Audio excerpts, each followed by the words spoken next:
Hello there, ladies and gents, and welcome to a currently unnamed video that I'm doing just to kind of annoy myself, I suppose. I'm feeling a bit masochistic. So, what I've got here is an old map of mine. In fact, the very first map that I created for Company of Heroes 2, and perhaps the third map I created from Company of Heroes 1, which was converted over. And this thing is terrible. I mean, it's awful. Somehow it's managed to get 5 stars on the Steam Workshop, and I'm embarrassed at the fact that it's apparently a popular map. Now, don't get me wrong, I put plenty of hours into this map. I absolutely adored it at the time, but looking back, I've changed considerably, and this is in dire need of a facelift. Considering that we've gotten through a new expansion and there's plenty more assets to work with, and I have definitely learnt some new tricks along the way, this is not going to cut it. So what I'm going to show you here is a little brief look at how to try and revamp some maps, I suppose. So there's no real lessons here. You probably won't come across revamping maps unless that's something that you really want to do. But my god, this thing's ugly, and I can't stand looking at it at the moment. It's horrible. So if you ever come across some of Relic's old maps, or you convert a map across from Company of Heroes 1, you'll come across the same situation where some things just don't look very good at all. Now, immediately, some of the things I notice is that the HQs don't fit. They don't work with the new American HQ bases. It's dark, it's rainy, it's muddy, and I've made some very, very novice mistakes. So what I suppose I can try and teach you out of this is what to avoid when you come to creating your own maps. So this isn't a showing off kind of video, this is more of a look at my mistakes, I'm human too. Right, first what I'm going to do then is get rid of the fog, and I'm going to have to try and change the atmosphere settings because this is annoying me. So I'll only change the sunlight colour. If you have mud in your maps, I can only recommend the same. Do not, under any circumstances, load up another preset in the idea that you can come back to what you've already got. Once you change the atmosphere, the mud is gone too, and it will turn very, very ugly. Wow, that changed practically nothing. Let's try that again. That's a bit better. I can work with that. So, my god, this thing's still ugly. Right, what I'm going to have to try and do is start with some of the basics. The first thing that really comes to mind is that grass is ugly. I mean, that's horrendous. So I imagine that is going to be, if I just try it out, yep, it's tall, lean, green. You're gone. If you hit the minus sign, you can get rid of any grass that you want. Same with the plus sign.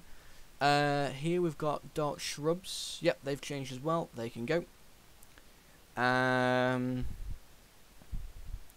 That might do for now, I think. Maybe. I'm considering getting rid of some of the other tall grass, but it'll be alright for now.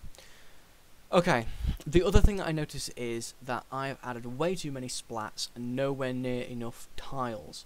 If I go on to, where are we? I can't remember where you put it. Ah, here we are. Go on to scenario, you'll find blueprint list and splat list. If I go on the splat list at the moment, it'll tell me how many splats I actually have. Splats only, I have a stupid amount. I have 721 versions of Leaves Thin and 647 versions of Rock Spec Field. This cannot be. This is not allowed to happen anymore at all. Splats are very, very high detailed and laggy, and there's no point in having them anymore. I mean, they should be littered around your map, but not densely. There'll be areas of this map, like here, where that is all splats, and it doesn't need to be. Tiles can do the exact same job. So, am I going to really regret getting rid of all splats? I probably am, aren't I? In for a penny, why not? So, if I select all these... Oh, it's gonna definitely lag when I do this. In fact, it will probably crash, so bear with me. And now this is something that I don't think I've ever mentioned before, but World Builder is notorious for its not responding messages. It tends to do that a lot. Because it's quite high def, it's got a lot of detail, and it's needing a lot of GPU and CPU power. It's gonna crash your computer at some point, and all you can really do is sit with it, just hope that it passes by. I've always got a book nearby so I can read it while I'm waiting for it to load. That's basically all you can do. The first World Builder was much, much worse. There were many a time where it would be stuck for upwards of 5-10 minutes. Even loading a map can take upwards of 15. So this is definitely a hobby for the patient, unfortunately.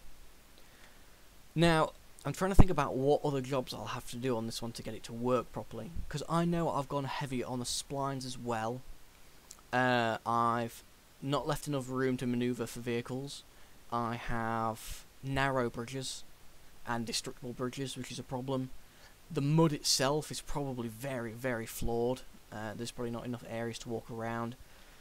I'm going to have to do some serious work on this one. But, as a bit of a consolation, if this works, I can make it into a winter version very easily. So that'll be another map to look out for, I suppose, if you happen to be following all the ones I release. And I'm not too happy about the fact that this is still not responding. I can only entertain you for so long, and I say entertain very lightly. So I do wonder if this is going to properly crash. I'll stick with it for a bit longer, we'll see what's going to happen. But I can't really do anything else until it's done. So,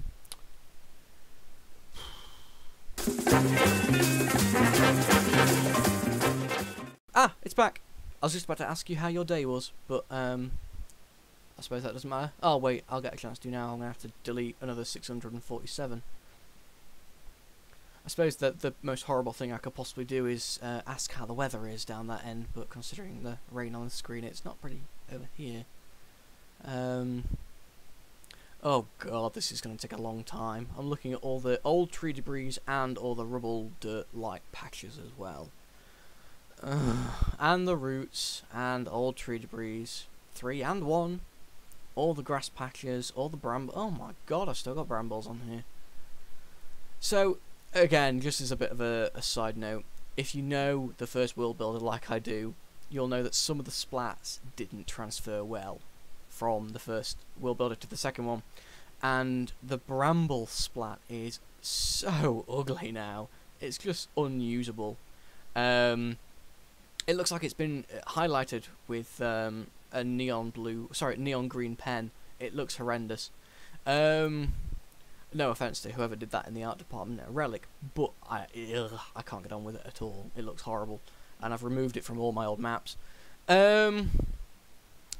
So I'm gonna try and think about something I can do to preoccupy myself while I'm waiting. Have a little drinky poo.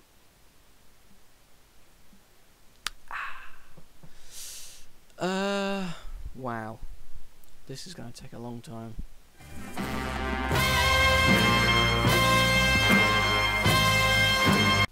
At least it seems alright. I'm talking to myself, so that's you know, not all bad. Hey, it's gone.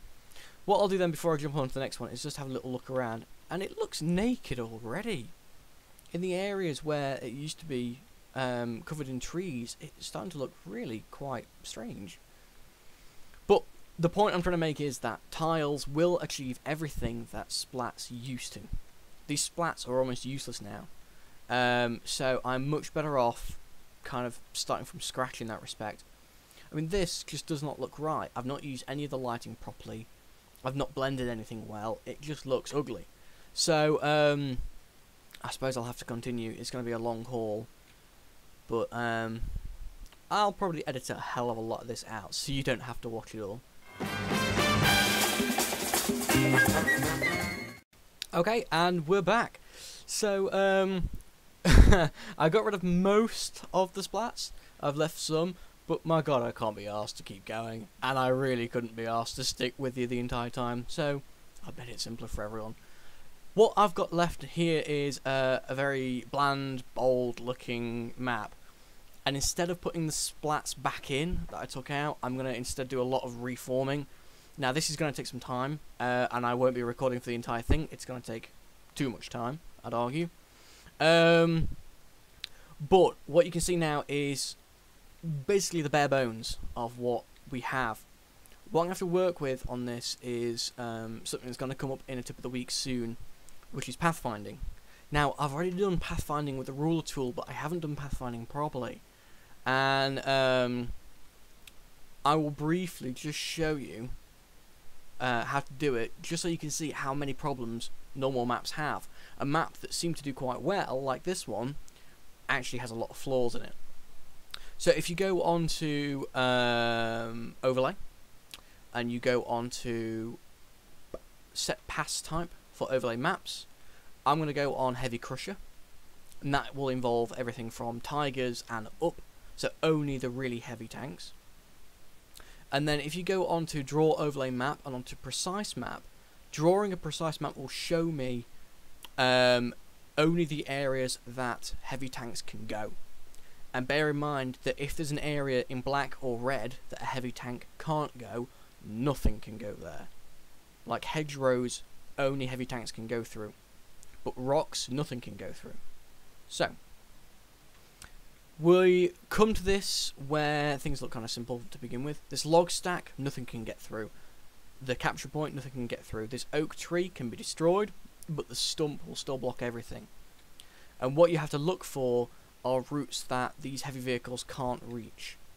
So here we have a small speck of land which is impasse for some reason, which needs to be fixed. We have an opening that looks wide enough for a tiger, but actually is a bit too tight. There the yellow is going to cause some problems. It can still pass through the yellow, but not very well. That area is too tight. This entire streetway is going to be really, really narrow for it to work with. That's almost impossible. That's impossible. That's never going to happen. That area is completely impasse for no reason. That's too narrow. That's too narrow. And that's not going to happen. That's passable. It can drive through the wall, but no other vehicles could. This entire area is impasse, but then again that was done on purpose. That's impasse. That's alright. That's better than I thought it would be, actually. But this route down here across the river is going to be almost impossible to do. Those vehicles there will have to be destroyed first. They can't be crushed, which is going to cause some serious problems. Over here, the rocks are a big problem. They're going to stop people from attacking this base. That's another impasse foul up. This bridge is alright, bit narrow, but it looks alright. That ridge isn't supposed to be there though. This bridge is just one complete cock up, and that's going to need a lot of work. More oak trees, another bit of impasse there as well. There's loads of the stuff. So just from doing this, I can see that this map is going to need a hell of a lot of work. And like I said, I'll be dropping in and out and recording more, but this is going to be a long haul. This is going to take a good number of hours. One of the first things I think I'll work on is getting rid of the rain to start with, fixing the mud, and then looking at how to move the city around and basically make it a lot more flowing. At the moment we've got city blocks, but that's causing a lot of line of sight problems. This entire street barely ever gets used in game because it's too narrow for vehicles to get down. And instead some ruins that vehicles and infantry can run through or drive through is probably going to be better suited. And out here, most of the forest and woodland will need working on. Instead of having groves which are impassable, I can instead have slightly dense forests which can be driven through, crushed, destroyed, so on and so forth. Here I've got a massive influence of hedgerows, but if I jump onto medium crusher, which is things like your Panzer IV, and draw a precise map, that's all black and red. All this area is going to cause serious problems. No vehicles will ever get around there because of the hedgerows. So most of them have to go. Again here, this little rim around here, almost impossible for any normal vehicles to fit. So if tigers and other heavy vehicles are going to get stuck, then you're screwed, because everything's going to get stuck there. They may be big, but they can crush most things. So if you see impasse problems in little areas like that, you've got a lot to work with. And this is going to be a map that needs some serious work. But it's always been a favourite of mine, so I'm going to definitely put the hours into it. and I will update you when we have a major development. So this has been MonolithicBacon, and this is still an unnamed, let's call it, what, rebuilding Vyazma, and I suppose I'll see you at the next update. So, wish me luck. This is going to take a long time. See ya.